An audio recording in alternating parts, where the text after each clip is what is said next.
Hey everybody, welcome to the pregame show for the Montreal Canadiens hosting the Toronto Maple Leafs. That's tonight at 7, so this is a pregame show for that. So welcome in everybody. Let's see now, by the way. Hey, go Cole Caulfield! Let's see now. Hey, Philip, Paul, Daryl, Massimo, how's it going, guys? Welcome in. Hopefully we'll get some more people in. What you guys up to? Hey, Matt Outdoor, how's it going? So I'm expecting hopefully a good game. I was out all afternoon, so I don't know what's up. But last I heard, there was no changes to the lineup, and Allen would be Nets, of course. Hey, Zachary and Rich J, how's it going? So hopefully, I don't know if there are any changes. We'll find out at game time, or I will anyway. You guys might know. You guys hear anything? I haven't heard anything. Let's see. I left here today. It was about 12:30, so at that point, I hadn't heard anything. So hopefully, we'll see a good game. I think we'll see a different game than the last time we played the Leafs, with some puck movers doing their job on the defensive side. I think it might help Montreal a little tonight, and I'm hoping for a better game. I'm just hoping for a better game than the last time. And yeah. And Zachary, hey, listen, best of luck to you as a Leafs fan. Best of luck. May the best team win. Big game tonight. Yep, big game tonight. Let's see now. Hockey Kid. Hockey Kid says he's a little worried about this game. I don't blame you. But listen, you know what? They'll do their best. Let's hope they can get at least a point out of it. That's what I'm looking at. Hopefully they'll get it to overtime or win it flat out in regulation, but we'll have to see how it goes. So, yeah, it is a big game, and I'm worried a little too, but, you know, she is what she is. Yeah, that's pretty small writing there. All right. Let's see what I got here. Hey. I can get some more pictures in here. Yeah, I got some new... figured out a few new things. You see my little logo up there at the top. Anyway, enough about me. Do I think Matthew's going to reach the 40-goal mark? Well, he's got 38.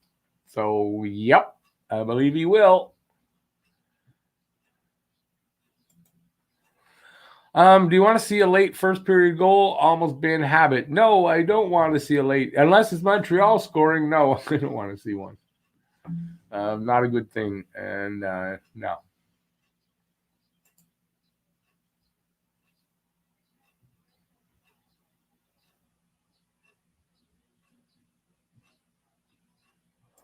Hey, NHL. Yeah, it's been a while. I'm doing great. How about you? Hope you're doing well. I like your logo there.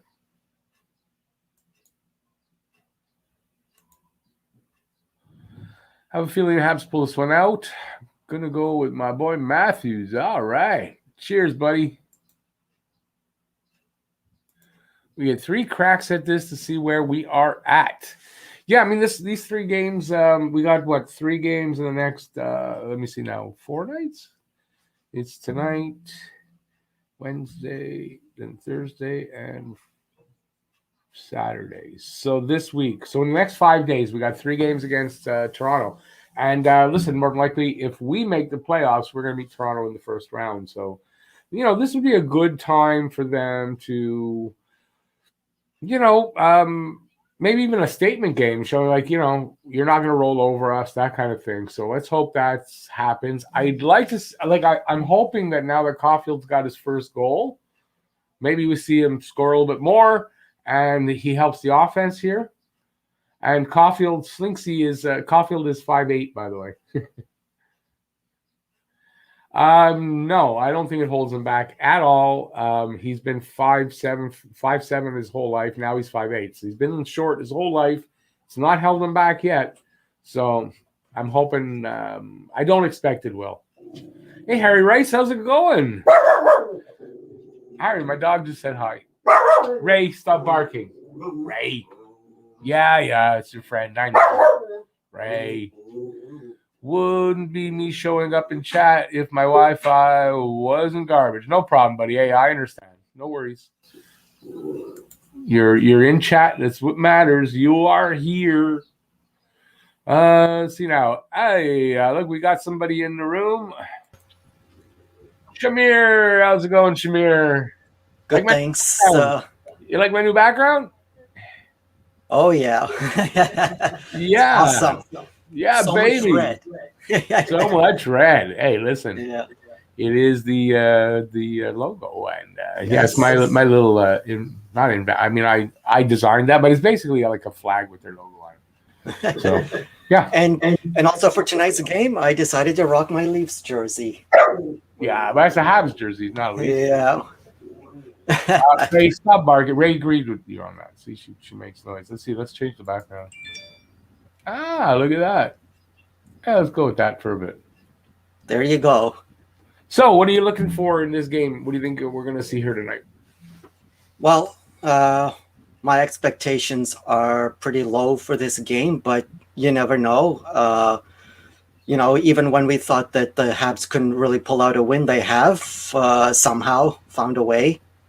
And granted, Toronto is a strong team, but you never know. I mean, it's Toronto can always have an off night. You never know.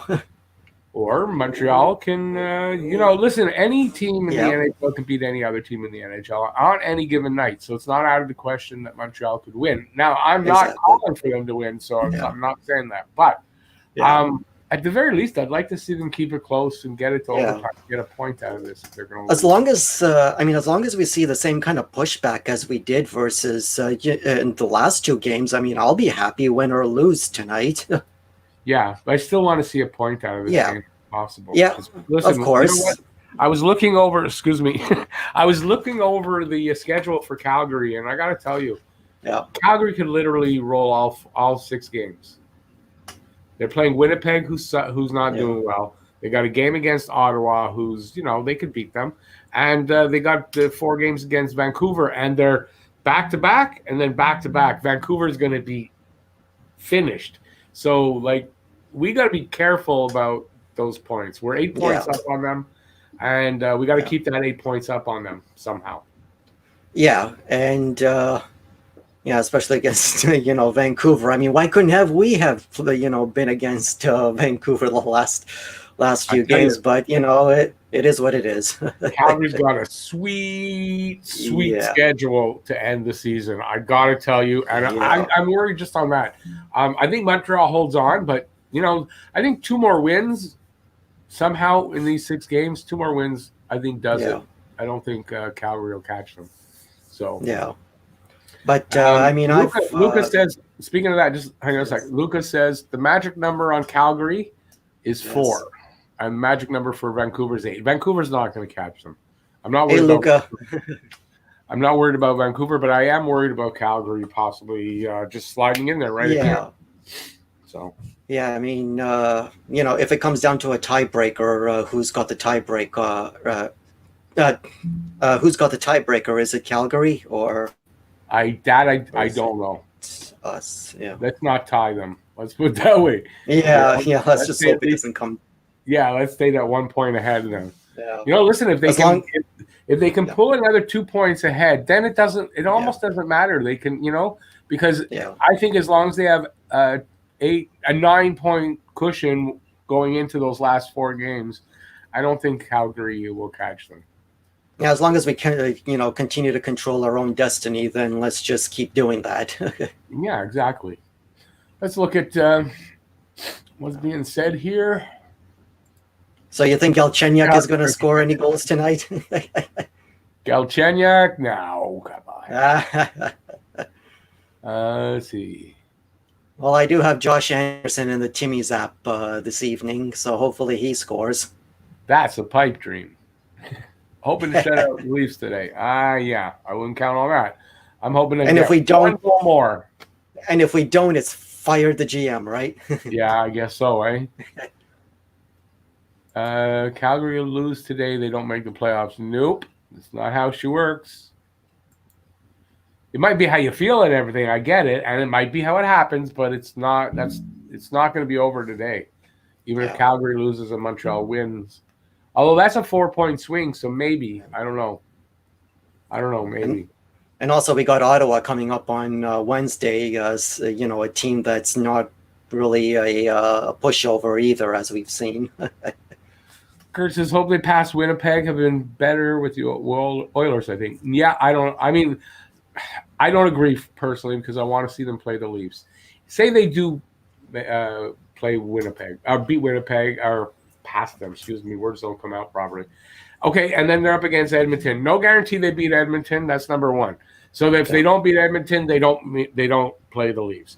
If the Leafs don't win their series and we beat Edmonton, we don't play the Leafs. So for me, the only way that Montreal is guaranteed to play the Leafs is in the first round, and I want that to happen. Just seems like the stars are aligning for that to happen this year. I mean, it only happens maybe once every 40+ years now. Well, it hasn't happened in 42 years. 42 years. So no, I want to see that, and I want to make sure it happens. So, and listen, if they lose to Toronto in the first round, I mean that's the chance you take, right? But I want to see that series to happen. What do you guys in the chat think? Who do you guys want to see them play? You want to see them play Toronto first round, or you want to see hopefully that they play Toronto in the second round? Very, very interesting question. What about you, Shmer? You agree with me, or would you? I still would like us to play Toronto in the sense that I still want to remain optimistic that Toronto still hasn't gotten over that playoff hump. The first round flu. The first round flu that they have, right? Yes, hopefully that continues if we do face Toronto this year. I agree. I hope so too. Yeah. Slinksy asks, do you think if Zach Hyman comes back for the Leafs, would it be harder for the Habs? Well, yeah, but I don't think Hyman's coming back. I haven't heard anything, so I don't know. But I mean, yeah, he's a good player. And if we do face Edmonton, hopefully we can get back to shutting down McDavid and Draisaitl like we've done for most of the season. Yeah, that would be nice. Let's just win the rest of the games. I don't think they're going to win the rest of them straight up. I really don't. Well, if they win most of them, if they win most of them, we'll be okay.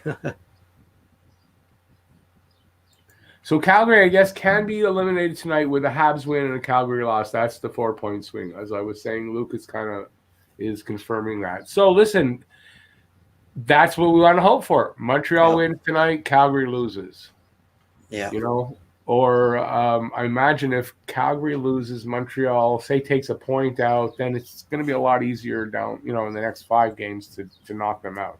So let's hope for that because I'm worried about those last 4 games. Imagine if Calgary gets knocked out. Those last 4 games between Ottawa, Winnipeg, Vancouver, and Calgary are going to be boring. It doesn't mean anything. Vancouver is going to be half dead, and I don't mean that literally, but, well, maybe. And, it's going to be kind of freaking boring. Well, even if Calgary is still in the playoff hunt, fingers crossed that Calgary, hopefully, some of those games end up being trap games and Calgary really takes their foot off the pedal. You never know. It's this can still happen. That they just think that they can win by just showing up, just like we did at the beginning of the season versus Ottawa. Yeah, exactly. No, listen, it's not going to be an easy no. An easy run. We still have to do our bit, obviously. Well, yeah, that's the whole point, right? We're going to have to we're going to have to go out there and pick up some points. Because for most of this season, when we were slumping, the only thing that was propping us up mostly was that teams like Calgary and Vancouver weren't capitalizing on that either. Yeah, no, exactly. Sorry, I'm trying to send an email. Yeah. That's why I seem distracted. Hang on a sec. Almost there. Ooh, almost spilled my. Well, we got some votes for the Oilers in the first round. Yeah, well, I would imagine there's going to be some Oilers. Some people who are going to want the Oilers for sure. Where was I? If they clinch third place, it will more than likely be Edmonton. I don't see Toronto getting knocked out. You? I don't see it. Not in 6 games. No, I think that for this it's yeah, it's Toronto's to lose right now, this division, but it might not even. It doesn't always matter who wins the division and everything. Once we all know that the playoffs is a whole different beast. Here's actually a really good question. You think Habs are resting some vets with injuries for the playoff run? No, Let's put it. Do you think Weber's being rested, or he's out because he needs to be out? well, I think that he's probably out because he needs to be out, in the sense that we could see that something's been bothering him. Right. And I think that it could be one of those, a little from column A, a little from column B sort of thing, especially in terms of freeing up some cap space to maybe like Caulfield. No, it doesn't free up some. No, that Well, doesn't free up cap space because he's not on the well, IR. oh yeah, that's right. But Yeah, and they don't. There's no problem with Drouin. But yeah, with Drouin, yeah, it doesn't matter. Yeah. So, but still, I think that I think I agree with you though. It's a little bit like letting Weber rest. I mean, it does free up some of roster spaces on there to bring up some some other players that might because I think it's a combination of he's hurting, and why not rest him at the end of the season? Give him a little rest at the same time. I think that's why he's out. Yeah, I think so. Even though they need to win the games, he must really be hurting, or else he'd have been in there. I'm going to bring sure as hell like to see Jeff, because I sure as hell want to see more Jake Evans. That's for sure. Hey, Peter, how's it going? Hey, Rick, how are you? Hey, Peter. Very good. Hey, Shamir, how are you? Good, thanks. How are you? So what do you think of that? What do you think? Are they sitting Weber because he's really hurt, or they're resting him? What do you think? I think he's still really hurt. Yeah, you got something not right with the guy. Yeah, I mean, we need the point so bad. If he wasn't like really hurt, he'd be in there. You got to think. Well, I personally, my preference, I prefer him out. Yeah, no, I do too. But I'm saying if he was, I mean, for him to be saying, "Okay, I'm going to sit," he must be hurt because he wouldn't take himself out. I don't think is what I'm saying. But yeah, I think they've been playing really well without him since. Totally. All these guys are out. So now I put this out there in a couple of videos. What do you think? You think this might be changing of the guard now? Yes, has to be. Shamir, what do you think? Yeah, I think it very well could be, especially if Montreal still, keeps going on this kind of roll that they have been going on. That, certainly the case is there for that.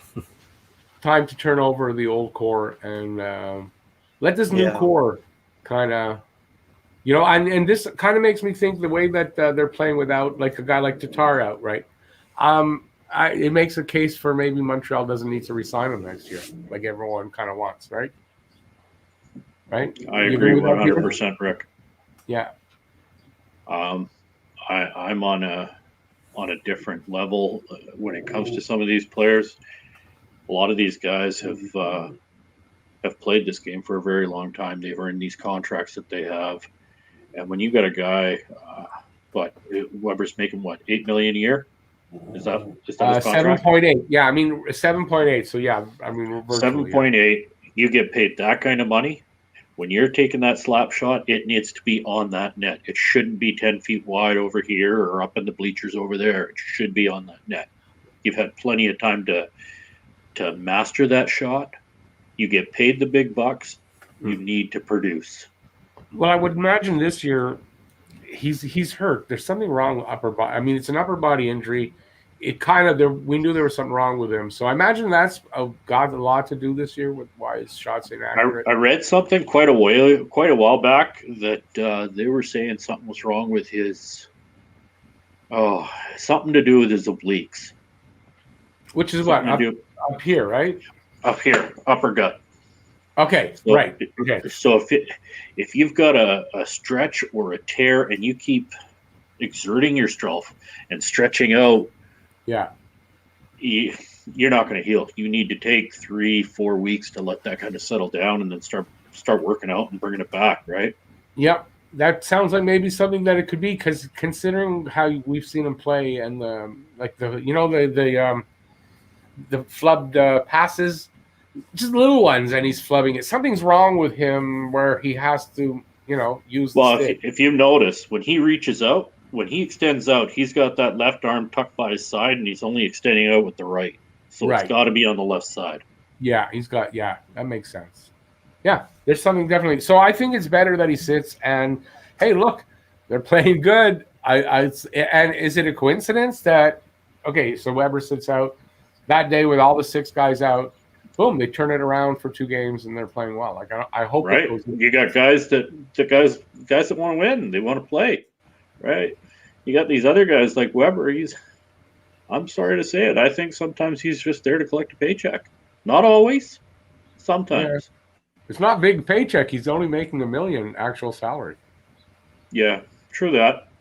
But it's I don't know. Pride, eh? With a guy like Weber too, a lot of it's pride. Right. That goes beyond saying. Like my bigger question is Weber. Yes, we've got the Weber issues, but my bigger question is what's going on with Carey? Well, it's a concussion. With Price. Is it all concussions? Because listen. Carey Price had some big injuries, right? And Stefan Waite, after he was fired, he said Carey Price is basically being held together during the season with like Scotch tape and aspirin. So what do we do there then? Develop Primo, right? Start looking elsewhere and start bringing some other talent in maybe. And but with Price, listen, Price is still young enough that he can bounce back from this. He just, he might need to not come back till next season. I wouldn't be surprised if Price ends up, we don't see him again till next season. I wouldn't be surprised either. But here, I've got a question for both of you. Yeah. You remember when Kreider took Price out at the knees? Yeah. You guys both remember that? Yes. And then nobody came by to even whisper or check up on Carey after that hit, right? Nobody did a damn thing. Nobody stood up after you mean? Nobody stood up for him. Yeah. And ever since then, who was the first person to lay Kreider out after that hit? Carey Price. Right? You remember that? He stood over top of him behind the net and laid him out? Yeah. Now, when you have a situation like that where your goaltender is taken out by another player and nobody stands up for you, where does that put your mindset at? Okay, the only thing I'll say, though, is it's not really the same team here at this point. So the guys that could have stood up for him then aren't really here anymore. So Weber should have stood up for him. Weber was there. No, that was 2 years before Weber was. Was it? Okay, my bad.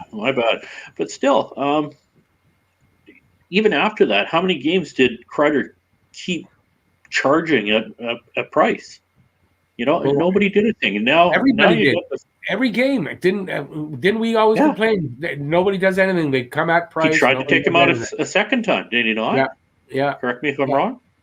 Maybe, but it wouldn't be like there were other incidents definitely after that. And nobody does anything.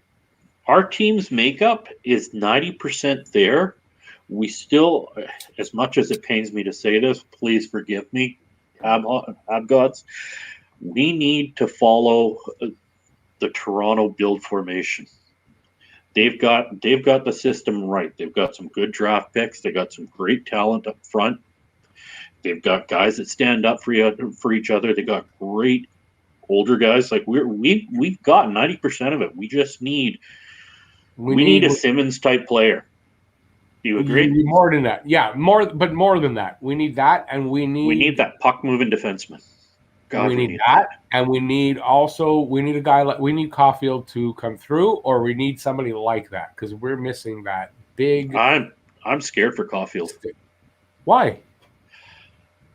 He's a small guy, and I find that our players when we're worried about the headhunters. Yeah, but maybe this is going to make guys stand up. And have you noticed how he plays? He's not scared. He's not scared. He gets in front of the net. He pushes guys around.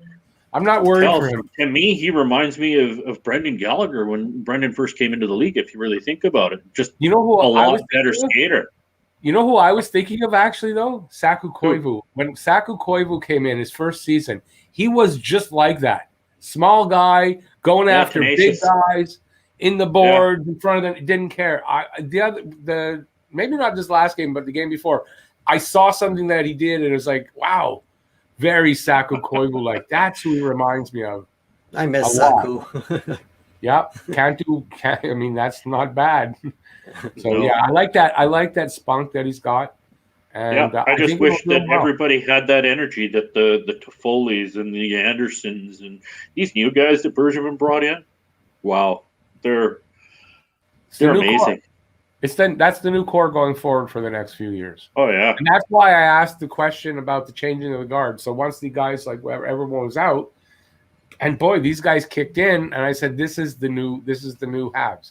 We got to build around these guys going forward." And I think just going back to what you were saying, Peter, about teammates not standing up for their like one of their own if they got hit like that. Yeah, it's disappointing that we didn't see that with the Kreider hit, but I think this year's team, I think that we've made improvements on that in the sense that as we saw earlier in the season with the Armia hit, the concussion there. Next game we saw Edmondson, but there were incidents. There were other incidents after that where I was like, why didn't somebody where was that? It went away again. Yeah. Yeah. It's weird, eh? There are a lot of things that went away that we saw bursts of optimism at the beginning there. I have a question for you guys. Okay, so for a team to be a contender, you kind of need two studs up front, guys that can either put the puck in the net, play 30 minutes a game, dominate a game, and you need two studs on the back. In my opinion, right now, Montreal's on the verge of this. I believe. Now, this is a little bit hinging on Caulfield here, and I get that. He's still only just started. But you got Suzuki KK, which I think in 3 years, now I'm talking about in the next 3 years. In 3 years, they're going to be your two studs up front. You got your goal scorer in Caulfield. And then on defense, we got one already. And I believe Romanov is that guy. And then I just put it up there. What about Caden Gooley? I think Caden Gooley is that next piece. Yes, that's going to make us a contender in the next 3 years. What do you guys think? I actually, in one of our conversations that we had in the text there, I asked you how much longer you thought it was going to take before they got Gooley up. Next year, I think Gooley comes up at some point next year, and then from there, I don't know exactly, but I think we see him in a Habs uniform. I'm really looking forward to seeing how he does in camp in September or October or whenever it is, and to see how he does. I think he's a fast riser. But who do you get rid of now? Does it matter as long as you know what I mean? I know a lot of people don't like Sherratt and don't like Edmondson.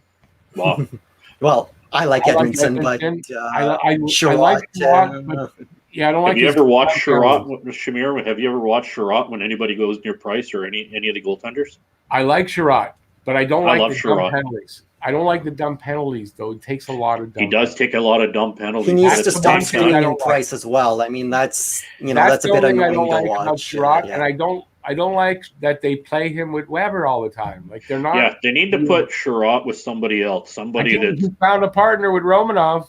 Yeah, him and Romanov are working well together. I'd like to see a little beautiful more to watch. Yeah. So I don't know. I think I know we've given it a lot of patience. Unfortunate thing is, I think this team requires a little bit more patience. Yeah. Because I need a couple more years. I see in the next 3 years a really good team here. Yeah. A contender. If we stay on this path that we're going down, good drafting, making adjustments, little adjustments here and there. It's just tinkering right now. Yeah, development.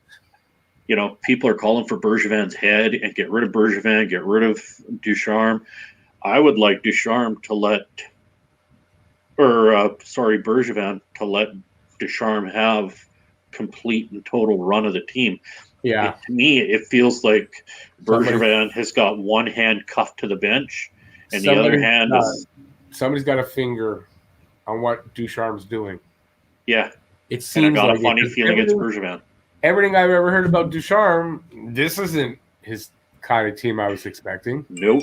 He's got a run and gun kind of, fly by night and tight forecheck. Maybe with Weber out and the other guys out, maybe there's almost no choice now. He's got to use the kids. He's got to play to that style now. He works well with the kids. I don't think he works well with the older guys. I'm telling you, this is a changing of the guard. Younger I really hope so. Really talented kids coming up. We're just missing that big gun, a puck mover, in my opinion, like you said, and maybe a little bit more toughness. Yeah. I'm kind of on the fence about the toughness part. I don't like to see Anderson drop the gloves, but at the same time, I don't mind it. Well, because we need it. Yeah. So I don't want to see him break a knuckle. Every time since Sherrod did it, he's had like 2-3 fights. We're all fearful of Anderson. It's like, no. I cringe every time. Yeah. So, I don't know. And then, at the same time, you got old man Perry out there. I don't want to see him dropping the gloves like that. Well, he's a tough guy. He's a tough guy, but at the end of the day, we need him to do what he does, right? Like he draws. Come playoff time, that's when Perry's going to shine. Remember him in Dallas last year? Was it last year? Yeah. But he was with Dallas? Yeah. Remember how many penalties that boy drew? Like, God, it was just amazing. He moved the right way, and a guy went tumbling down, and tweet, penalty, off you go, bud. And, off goes Perry, skating away, big smile on his face, like, I drew another one. Reminded me of Ojik back in the day. He would take a dumb penalty, he would have a big grin, and just whenever the other team scored a power play goal, he would still have that big grin as if he was proud of himself. That's why I was never an Ojik fan in Montreal. He just annoyed me that way. What do you guys think? I was never a fan of Ojik, period. What do you guys think of this here comment? Suzuki, KK, Paling, and Evans, all third liners. Hell no. Now listen, a honking Antelope can answer because this is his thing. How do you look at Suzuki and KK? Maybe KK right now. How do you look at Suzuki and say that's a third liner? I don't get it. Explain yourself. Really? No, I give Suzuki another year. He's the top line center. And give KK another year. He's right behind him, right? Like, this is our future 1 and 2. It could actually be a toss-up between Suzuki and KK because I think KK could. If KK goes on the same regime that he did last summer and builds himself up some more and works on his skill a little bit more, I think he could take top line center. He needs more ice time. He needs some more competition. I'm telling you, it's 1A, 1B, those two guys. Yeah. And how many teams have that? Not a lot. Honking Antelope. What was that last one that they were? No, Luca asking him, God, where did it go? Hang on. I'll find it. I love some of these people that, jump on the bandwagon, jump right back off. It's like, what? Come on. Oh, I notice, he's laughing. And also I noticed equals Kerfoot. Like, are you kidding me? I noticed Harry in the room. Guys, everybody, after the game, go check out Harry's stream. Yes, and Harry, you can post your link. Harry, speaking of Harry, he says, "Oh God, you're back, LMAO." Yup. Let's see. Who would actually put Suzuki up against McDavid or Matthews? That's not what we're saying, though. See, you're taking it the wrong way. That's all. You know what? No, they're not even using their head there. I mean, come on. If by what you're saying is, unless you're McDavid or Matthews, you're not a number one center. So no other team other than Edmonton or Toronto have a number one center. That's what you're saying. That's how ridiculous what you're saying is. So there you go. Matthews and McDavid are both on another level. Yeah, I mean, I get that. So, but every other team, right? Like no other team has a number one center, right? Nope. Carolina doesn't have a number one center. No. I mean, nobody's saying that. I guess Kerfoot's is better than him as well, too. I mean, nobody's saying that Suzuki is up at the level of McDavid and Draisaitl. I mean, we thought that in an 82-game schedule that Suzuki would probably come out with, maybe 70 points or so, 75 points in a season. That, that's, what our expectations would be. Nobody's saying that he's going to be like 100 points. Suzuki's on pace right now for 60 points in an 82-game season. So what did people expect from him in his second season? About that. So he's on pace. Nothing. I don't see anything wrong with that. It doesn't. How you get your points or when you get your points, that's not really what we look at, right? Everyone is the number. Well, his numbers aren't too bad right now. No. For a second-year player, or do people forget he's a second-year player? I think the expectation level for every player that plays in Montreal is set way too high, and we all expect way too much from some of our players. And I think you get some other hockey fans out there that watch the team and watch the players, and they just feel the same way. But their expectation level for a kid like that's only been in the league for 2 years you're crazy to expect him to get the kind of points that Matthews or McDavid exactly. Now those two are special. They're special players. Those two.